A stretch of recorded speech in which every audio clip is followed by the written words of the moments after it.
So hello friends, welcome back to our channel. तो आज हम अच्छी अच्छी बातें करेंगे। आज मार्केट क्रैश की बातें नहीं करेंगे। आज हम बात करने वाले हैं स्पेशली निफ्टी के ऊपर। ये सारा डिस्कशन रहेगा आज का कि निफ्टी ने पिछले 20 साल में कितना रिटर्न जनरेट करके दिया है, CAGR कितना है, ठीक है। उसके बाद से आने वाले टाइम में मतलब 2029 में फिर से इलेक्शन है। तो बेसिकली क्या होता है कि जब भी इलेक्शंस होते हैं मतलब प्रधानमंत्री का जो लोकसभा के लिए, तो उसमें क्या होता है कि उससे पहले थोड़ी बहुत रैली देखने को मिलती है, मतलब अच्छी खासी रैली देखने को मिलती है।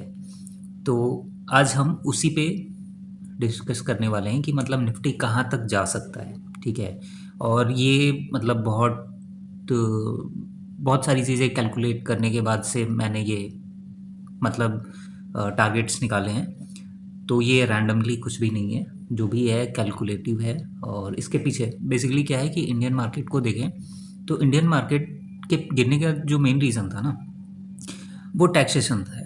पहला टैक्सेशन है। FII के लिए उतनी ज़्यादा अट्रैक्टिव ये मार्केट नहीं लग रही है अभी। इस रीज़न से FII सेल कर रहा है। बट अभी कुछ दिन पहले से देखें, मतलब कुछ दिनों से, तो US मार्केट जो है वो मतलब ओवर वैल्यूड है। नैस्डैक ओवर वैल्यूड हो चुका है। उसके बाद से एक सेकेंड में दिखा, तो टाइम्स ऑफ इंडिया में एक आर्टिकल छपा था ऑलमोस्ट 26 मई के आसपास, जिसमें ये बताया जा रहा था कि जो 1929 में कैपे रेशियो था, उसी कैपे रेशियो के आसपास US का जो S&P 500 है, डाउ जोन्स है, नैस्डैक है, वो सारे आ चुके हैं। इवन जो जापान का निकाई है वो भी उसी रेंज में आ चुका है। बट जो अदर मार्केट हैं लाइक इंडोनेशिया हो गया, उसके बाद से साउथ कोरिया हो गया।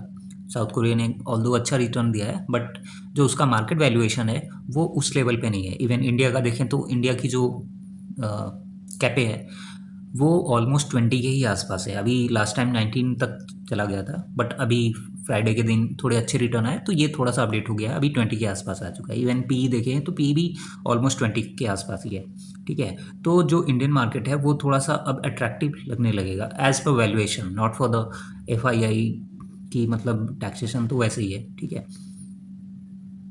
तो S&P 500 का जो कैपे रेशियो है ऑलमोस्ट 39.53 है। इवन जो निकाई है उसका भी। तो कैपे रेशियो का क्या होता है कि बेसिकली ये पिछले 10 साल का एडजस्टेड पी निकालते हैं, ठीक है। उस पर जो एवरेज रहता है वो अभी ऑलमोस्ट 39.53 के आसपास आ रहा है। तो इसका मतलब ये होता है कि जब भी ये कैपे 25 प्लस में आ जाता है, इवन 40 पे, एक कह सकते हैं कि एक अलार्मिंग या एक वार्निंग रहता है कि आने वाले 1 से 3 साल के अंदर जो रिटर्न रहने वाला है वो नेगेटिव रहेगा या फिर फ्लैट रहेगा, ठीक है। तो इस कैपे रेशियो से भी क्रैश की प्रिडिक्शन की जाती है। बट ये ही एक पैरामीटर नहीं है जिससे ये डिसाइड किया जाए, डिसीजन लिया जाए या प्रिडिक्शन किया जाए कि क्रैश होने वाला है। बहुत सारे पैरामीटर्स हैं, तो उनमें से एक ये भी है। इसका मतलब ये भी होता है कि मार्केट अभी बहुत ज़्यादा ओवर वैल्यूड हो चुका है किसी एक रीज़न से। और ये रीज़न बहुत इजीली हम जानते हैं कि AI की वजह से हुआ है, ठीक है। तो AI की वजह से कहें, जो रैली है उसकी वजह से कहें, तो कैपे जो है ऑलमोस्ट वो 39.53 आ चुका है ये 500 का। और निकाई का भी ऑलमोस्ट 39 पे ही है। इवन आप यहाँ पे भी देख सकते हो कि 1920 जो 1930 का 1929 में जो क्रैश आया था, वो उस टाइम पे जो कैपे रेशियो था वो ऑलमोस्ट 30 के आसपास चला गया था। फिर मार्केट क्रैश किया और उसके बाद से 1940 तक ऑलमोस्ट 20 के ही आसपास रहा। और उसके बाद से जो 2000 में .com बबल था उस टाइम भी 43.77 के आसपास चला गया था। इवन अभी देखें 2020 के भी आसपास जो कोविड के टाइम पे क्रैश हुआ था, तो कोविड के टाइम पे भी ऑलमोस्ट जो है 35-37 के आसपास चला गया था। इवन अभी की बात करें तो अभी भी ऑलमोस्ट 39 पे चला गया है। इवन 2008 के टाइम पे भी 30 के ही आसपास था। बट 2008 का जो टाइम था वो डिफरेंट था, वहाँ पे मार्केट वैल्यूएशन की भी बात थी, बट वो एक अलग था जो सब प्राइम लोन वाला जो मैटर था। सो इवन आप अगर पी रेशियो की भी बात करें, अगर हम पिछले 5 साल का, पिछले 10 साल का और 20 साल का, तो US ओवर वैल्यूड हो चुका है। उसके बाद से न्यूजीलैंड, ताइवान, ताइवान का भी एक्सपेंसिव है। उसके बाद से इंडिया का देखें तो इंडिया का मतलब 20 साल में ओवर वैल्यूड है, बट अगर 10 साल और पिछले 5 साल की बात करें तो पिछले 5 साल में फेयर आ रहा है। यानी कि यहाँ पे अब अपॉर्चुनिटी बन रही है कि मार्केट इंडियन मार्केट जो है अच्छा कर सकता है। इवन ये थोड़ा-सा पुराना डाटा है, 2025 का है। अगर 2025 के आसपास अगर देखोगे तो ताइवान का जो कैपे रेशियो था 45 तक चला गया था। पी रेशियो 30 के आसपास था, साउथ कोरिया का 23 था, कैपे रेशियो इसका जो है 41 के आसपास चला गया था। यूएस का 36.6 था उस टाइम पे, अभी 39 पे आ गया है, ठीक है? क्योंकि यूएस उस टाइम पे अंडर परफॉर्म कर रहा था, बट पिछले 4-5 महीनों में काफ़ी अच्छा परफॉर्म किया है। इंडिया की बात करें तो इंडिया का जो पी रेशियो है वो 19.7 था, ये 2025 की बात है, ठीक है? 25 का डाटा है और कैपे रेशियो ऑलमोस्ट 29.7 था। अभी पी की बात करें तो ऑलमोस्ट 20 के ही आसपास है। ये तब का डाटा है जब 2025 में डिक्लाइन करना स्टार्ट कर गया था, मतलब 26,000 से नीचे आना स्टार्ट कर गया था। सो ये तो रही ओवरऑल मार्केट की बात। यूएस ओवर वैल्यूड हो चुका है, ताइवान ओवर वैल्यूड हो चुका है, साउथ कोरिया ओवर वैल्यूड हो चुका है, ठीक है?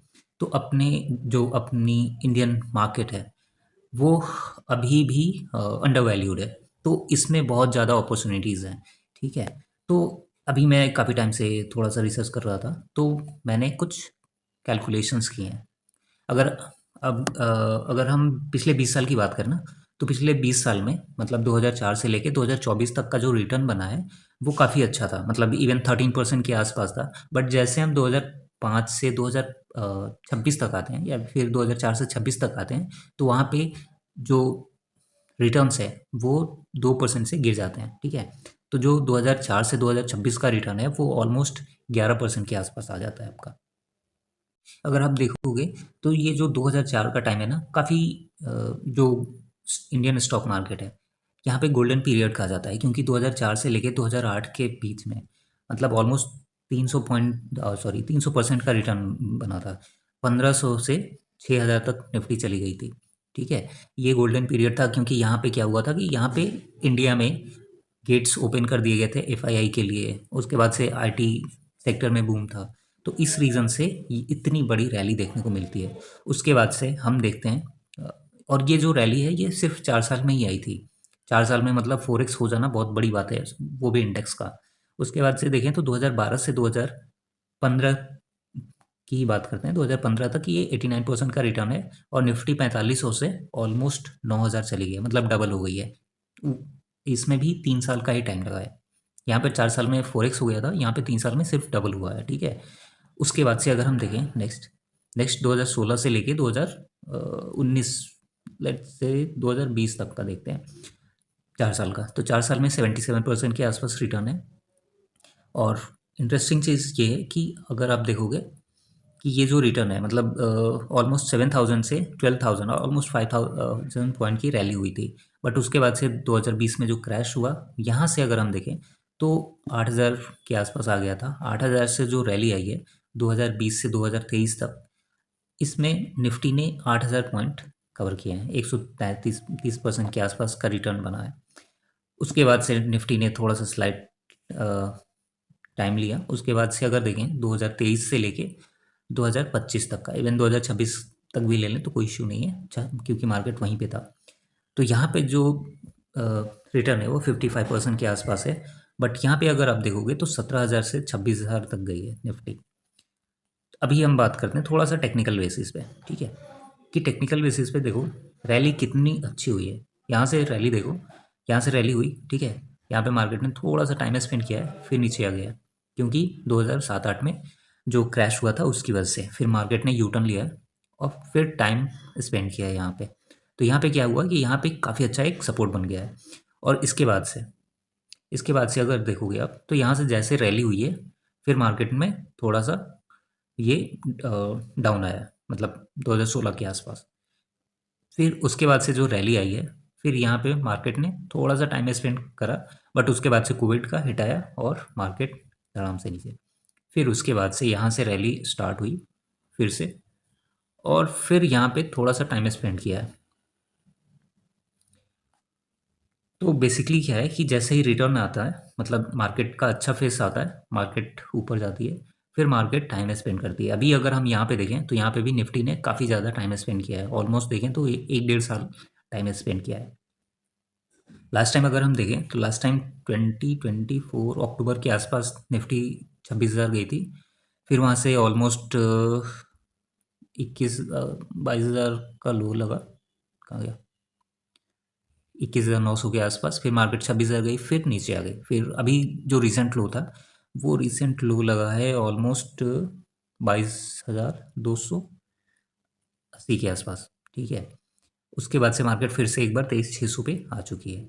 तो अभी क्या दिखता है कि बेसिकली जितनी भी रैली हुई हैं पिछली 20 साल में और मार्केट ने जो होल्ड किया है उस बेसिस पे देखें, दो तीन चीज़ें हैं बेसिकली कैलकुलेट करने की। तो पहले मैं टारगेट बता देता हूँ, उसके पीछे उसके बाद बताता हूँ कि रीज़न क्या है इसको चूज़ करने का। तो जो मेरा फर्स्ट टारगेट है 2029 की मैं बात कर रहा हूँ यहाँ पे, 2029 लेट्स से मार्च तक का, ठीक है। तो 2029 तक मुझे लगता है कि जो निफ्टी का फर्स्ट टारगेट होने वाला है वो होगा 30,500 का, ठीक है। अगर मेनली बहुत सारी चीज़ें इसमें ये करती हैं बेसिकली, अगर इंडिया जिस फेज से चल रहा है मतलब विदाउट एनी चेंजेस, एफआईआई जैसे सेल कर रहा है वैसे सेल करता रहा, तो हम 2029 तक 30,500 के लेवल पे पहुंच जाएंगे। बट अगर थोड़े बहुत अच्छे रिफॉर्म्स हो गए, फिर जो दूसरा टारगेट निकल के आएगा वो निकल के आएगा 35,500 का, जैसे इन्होंने बॉन्ड मार्केट में किया है। एफआईआई के लिए थोड़ी सी रिलीफ दी है, अगर वैसे ही एसटीसीजी या एलटीसीजी में थोड़ा सा रिबेट देते हैं, जो एसटीटी और अदर चार्जेस हैं उसको थोड़ा सा कम कर दे या फिर विड्रॉ कर लें, तब चांसेस हैं कि एक बार 35,500 तक जा सकता है। और अगर इंडिया ने कुछ ज़्यादा ही बेस्ट कर दिया तो उस केस में 2029 तक हम इस लेवल पे पहुंच जाएंगे, और वो लेवल है 43,500 का, ठीक है। तो इंडिया स्पेशली निफ्टी अगर 12% से या फिर पिछले 20 साल का डाटा जैसे हमने देखा, अगर 11% से भी ग्रो करती है, 2026 तक का जो डाटा था 2004 से लेकर 26 तक का 11% के हिसाब से, तो 11% के हिसाब से जो टारगेट निकल के आता है वो आता है 30,500 का। अगर कुछ नहीं करती है गवर्नमेंट, तो अगर निठल्ली बैठी रहती है, कुछ नहीं करती है, एफआईआई जैसे सेल कर रहा है वैसे सेल करता रहा, तो 30,500 आ जाएगा, ठीक है। उसके बाद से अगर गवर्नमेंट कुछ अच्छा कर लेती है तो 35,500 तक आ जाएगा। अगर गवर्नमेंट बहुत अच्छा कर लेती है, एफआईआई को फिर से रिटेन कर पाती है, जो एफडीआई डाटा है मतलब $28 बिलियन से $1 बिलियन का रह गया है, तो वहाँ पे अगर कुछ अच्छा कर लेती है तो फिर हमें 43,500 तक ईजिली पहुँच जाएंगे। तो फर्स्ट सिनेरियो ये था कि अगर 11% से हम ग्रो करते हैं तो 30,500, अगर 12% से करते हैं तो 35,500, अगर 15% से करते हैं, बेसिकली ये निफ्टी का कैगर है, तो 43,500 तक हम इजीली रीच कर पाएंगे 2029 मार्च तक। मतलब 2029 का मैं ले रहा हूँ, तो 2029 एंड तक भी हो सकता है, मार्च तक, बट बेसिकली ये टारगेट्स हैं। तो 7-8 महीने 9 महीने लॉन्ग टर्म में ज़्यादा मैटर नहीं करते हैं, बट मुझे लगता है कि 2029 मार्च तक या फिर आफ्टर इलेक्शन जो रिजल्ट्स आएंगे वहाँ तक चांसेस हैं कि ये लेवल देखने को मिल जाए। ये तो था फंडामेंटल बेसिस पे कि पिछले 20-25 साल का डाटा निकाला मैंने, उससे नेक्स्ट लेवल क्रिएट किया गया, मतलब नेक्स्ट टारगेट दिया। बट अभी थोड़ा सा अगर हम टेक्निकल पे भी देखें तो टेक्निकल पे हमें दिखेगा कि जैसे 8,000 से जर्नी स्टार्ट हुई, मतलब जर्नी कह रहा हूँ, 8,000 से रैली स्टार्ट हुई थी 2020 के आसपास, 2020 में। फिर 8,000 से 18,000 ही लेते हैं, ऑलमोस्ट 10,000 की रैली हुई, ठीक है। उसके बाद से अगर हम देखें तो इसका जो रिसेंट लो लगा है यहाँ पे, वो लगा था ऑलमोस्ट 17,000 का, 17,000 से 26,000 गई, ठीक है। तो नेक्स्ट जो रैली होने वाली है, अगर यहाँ से देखें इसके प्रीवियस पैटर्न्स को देखते हुए, तो यहाँ पे जैसे निफ्टी ने एक बहुत अच्छा टाइम स्पेंड किया है, ठीक है। तो अगर यहाँ से 9,000 की रैली हुई, ठीक है, तो यहाँ से अगर 9,000 8,000 की रैली हुई तो ऑलमोस्ट हम, कहाँ गया, अबे रुक जा भाई, 22,000 से ऑलमोस्ट 31,000 का आ रहा है, ठीक है। तो इस सिनेरियो में भी हम 30,500 31,000 तक पहुंच रहे हैं। तो सिंपल सी बात है, हर 7.5 साल में निफ्टी डबल हुआ है।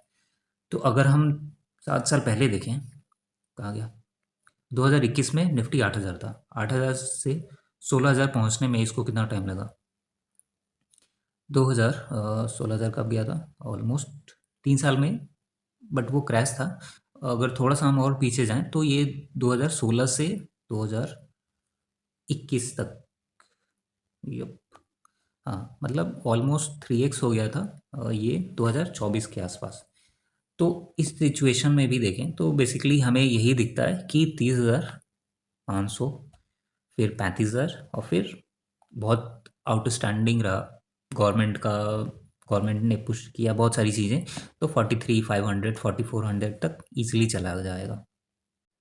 अभी गुड गुड न्यूज़ वाले पे ही रहने देते हैं। इसका जो सेकंड पार्ट मैं देख रहा हूँ, सेकंड पार्ट में मैं बात करने वाला हूँ कि अगर मार्केट क्रैश कर जाता है ओवर वैल्यूएशन की वजह से, या फिर एआई जो बबल क्रिएट हो रहा है उसकी वजह से, तो उसमें निफ्टी कहाँ तक जा सकता है और कौन कौन से पैरामीटर्स हैं जो मैं पर्सनली फॉलो करता हूँ, तो उस पे थोड़ा सा मैं डिस्कशन करूँगा अगले वीडियो में। So thank you.